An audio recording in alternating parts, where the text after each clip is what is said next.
رمضان کی اصل تیاری کیا ہے؟ رمضان کی حقیقی تیاری یہ ہے کہ اپنی پچھلی زندگی میں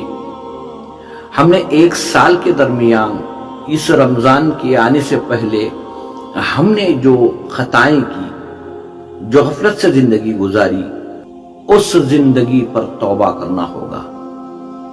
اپنے ذہنوں کو پاک کرنا ہوگا، اپنے دل کے حجرے کو پاک کرنا ہوگا۔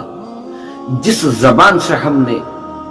لوگوں کی غیبت کی یا لوگوں پر جھوٹی تہمتیں لگائی یا جن کا دل دکھایا یا جن کا مذاق اڑایا یا اس زبان سے فحشائیت، گالی گلوج ہم نے جو کی ہے، تو اس زبان کے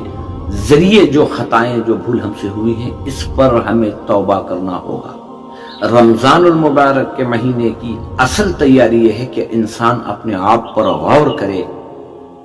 انسان ایک آنے والے ایک پاک مہینے کے اندر داخل ہونے سے پہلے اپنے آپ کو پاک کر لے۔ جیسے ایک بندہ اللہ کی بارگاہ میں داخل ہونے سے پہلے اپنے لباس کو پاک رکھتا ہے، اپنے جسم کو پاک رکھتا ہے ناپاکی سے، اسی طرح جو رمضان کے مہینے میں داخل ہونا چاہتے ہیں،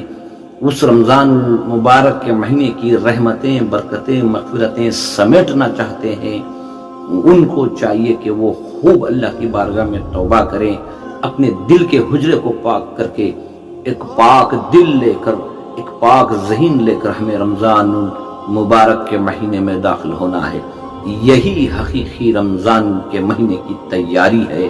یہ نہیں ہے کہ ہم نے اپنے گھر کو پاک کر لیا، یہ تو ہماری ضرورت ہے، لیکن اصل ہمارا جو مقصد ہے وہ ہماری زندگی اللہ کے حکم کے تابع ہو جائے، ہماری یہ زندگی رسول اکرم صلی اللہ علیہ وسلم کے بتائے ہوئے طریقے کے مطابق ہو جائے، یہ اصل مقصد ہے۔ دعا کرو اللہ تعالیٰ اس بابرکت مہینے کے آنے سے پہلے